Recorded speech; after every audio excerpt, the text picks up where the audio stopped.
Today I will share with you how I edited this video, which I posted on TikTok one day ago and has already got over 70,000 views.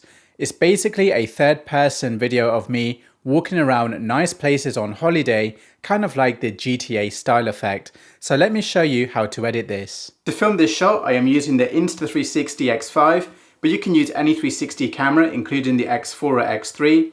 I am using the Best 360 selfie stick, and this is the Best 360 backpack. It's the only backpack in the world to feature a built-in selfie stick holder. So to make the backpack hold the selfie stick, I'm going to put it through the two clips and into the pocket. Then to secure the selfie stick, I'm going to pull the strap really tight and lock it into place. And I'll do the same for the second strap as well.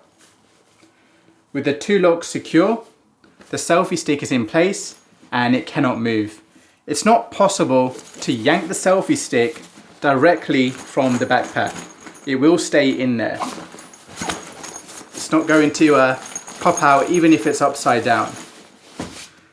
So now that the selfie stick is secure and set up, I can extend the selfie stick, and I like to extend the selfie stick above my head so I can see a clear view in front of me.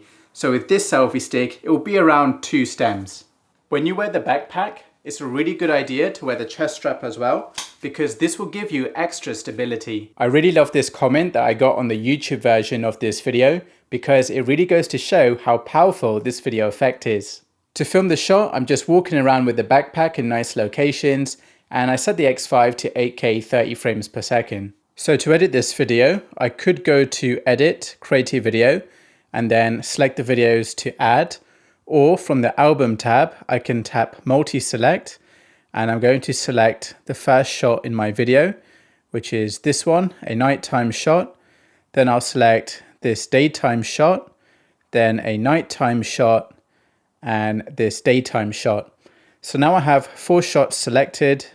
I will go to Edit, Create a Video, and now the app will put these 4 shots into a timeline. So here are the 4 shots. Now let's trim each shot down to 2 seconds long. So to do this, I'll go to where I want this shot to start. So I want it to start here. So I will tap Split, and I will select the first part and delete it. I want this shot to be 2 seconds long, so I will tap the shot, split it here, delete the back part, and then I'm going to make sure it's 2 seconds. I'm going to check where this shot ends. So as this shot ends, my left foot is coming forward, so I want the next shot to match.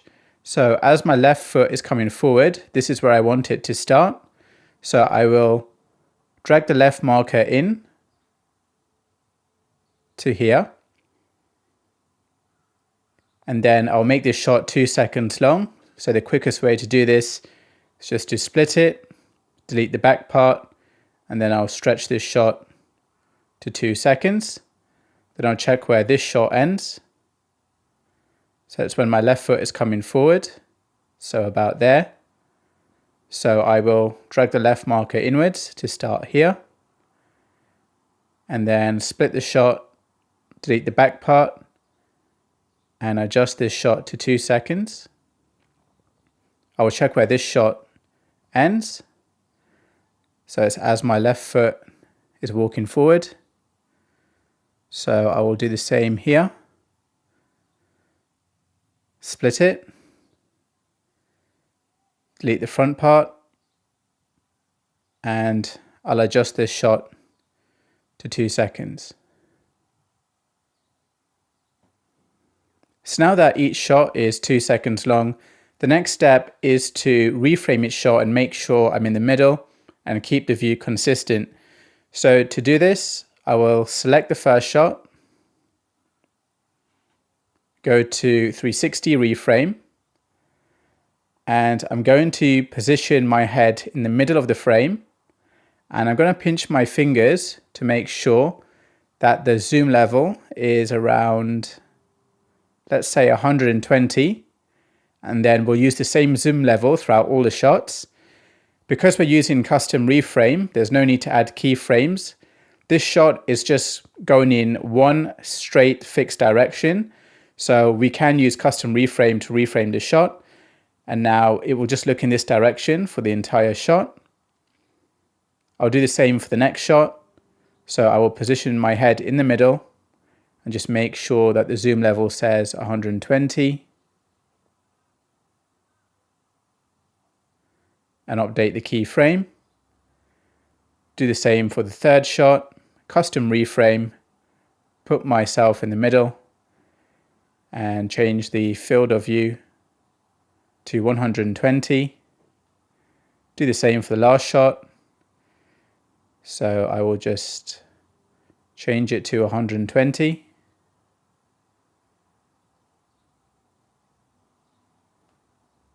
Put my head in the middle, update the keyframe. Now when I play it back, it looks like this.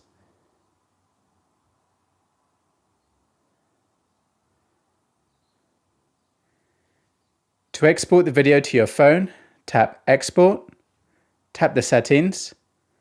I use the highest resolution, highest bitrate, export the video to my phone, and that's it. If you want to learn more about how I added text, commercial music, and edited to the beat of the music, then check out my Insta360 course in the video description.